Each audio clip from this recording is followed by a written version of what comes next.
High court అక్కడ dismiss చేసింది, తిరస్కరించింది. ఈ నేపథ్యంలో సుప్రీంకోర్టును ఆశ్రయించారు. సుప్రీంకోర్టు కూడా బెయిల్ను తిరస్కరించింది.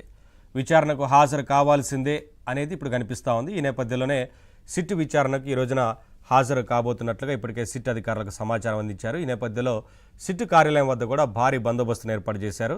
సిట్ కార్యాలయం వద్ద ఇప్పటికే పోలీసు బందోబస్తు పెద్ద ఎత్తున ఉన్నట్లుగా తెలుస్తూ ఉంది. ఎందుకంటే అక్కడ అరెస్టు జరగవచ్చు ఏ క్షణాన్నైనా అనేది కనిపిస్తూ ఉంది. పరిస్థితులు చూస్తుంటే అర్థమవుతోంది. ఎందుకంటే ఇప్పటికే విచారించిన నేపథ్యంలో పలువురిని అరెస్టు చేశారు. కస్టడీలోకి తీసుకుని కూడా విచారించిన నేపథ్యంలో కేసు మిథున్ రెడ్డి పాత్ర కీలకంగా మారిన నేపథ్యంలో ఖచ్చితంగా అరెస్టు చేసే అవకాశం ఉంది అనేది కొంత కనిపిస్తూ ఉంది. మరి సిట్ కార్యాలయానికి విచారణకు హాజరైన తర్వాత అరెస్టు చూపించే అవకాశం కనిపిస్తూ ఉంది. తర్వాత పరిస్థితి ఎలా ఉంటుంది, విచారణ ఎలా ఉంటుందనేది తెలియాల్సి ఉంది. ఇప్పటికే ప్రాథమిక ఛార్జ్ షీట్ కూడా పూర్తయినట్లుగా తెలుస్తూ ఉంది. 300 పేజీలకు సంబంధించి ఛార్జ్ షీట్ను కూడా పూర్తి చేశారు. ఈ కేసుకు సంబంధించి మొత్తం కూడా అందులో పొందుపరచబోతా ఉన్నారు. ఇప్పటికీ ఈ కేసులో పలువురిని అరెస్ట్ చేశారు, విచారించారు, పలు దఫాలుగా విచారించి కస్టడీలో విచారించిన నేపథ్యంలో చాలా కీలక విషయాలు బయటకు వచ్చాయి. వారి స్టేట్మెంట్స్, వారి వాంగ్మూలాల ఆధారంగా మరికొంతమందిని అరెస్ట్ చేస్తూ ఇలా కేసుని ముందుకు తీసుకెళ్తూ వచ్చారు. ఇప్పుడైతే ఇక ఈ అరెస్టు తర్వాత తదుపరి ఏం జరగబోతుంది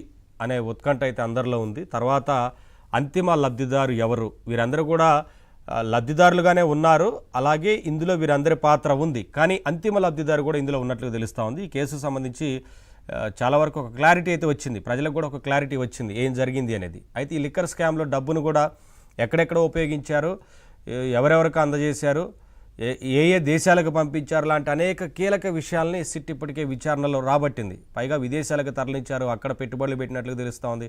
బంగారం మీద పెట్టుబడులు పెట్టినట్లు తెలుస్తూ ఉంది. ఎన్నికల్లో ఉపయోగించుకున్నారు, సిద్ధం సభల కోసం ఉపయోగించుకున్నారు, ఆ రోజున పోటీ చేసిన అభ్యర్థులకు ఈ డబ్బుని తరలించారు. అలాగే కొన్ని ప్రైవేట్గా కొన్ని పెద్ద కంపెనీలు పెట్టడానికి కూడా ప్లాన్ చేసుకొని అనుమతుల కోసం కూడా వెళ్ళినటువంటి సందర్భం కనిపిస్తూ ఉంది. ఈ విషయాలన్నింటినీ కూడా ఈ విచారణలో పూర్తి స్థాయిలో సిట్ గుర్తించింది. మరి తదుపరి స్టెప్ ఎలా ఉంటుందో చూడాలి. ఇదే అంశానికి సంబంధించి వాళ్ళ డిబేట్లో మాట్లాడదాం. డిబేట్లో పాల్గొంటున్నారు పోతుల బాలకోటయ్య గారు, అమరావతి బహుజన జేఏసీ నాయకులు, అలాగే డోండి రాకేష్ గారు, టీడీపీ అధికార ప్రతినిధి, కార్పొరేషన్ చైర్మన్, అలాగే పెద్ది రవికిరణ్ గారు, బీజేపీ అధికార ప్రతినిధి. అందరికీ నమస్కారం అండి, వెల్కమ్. ముందుగా సార్ బాలకోటయ్య గారు, ఈ కేసు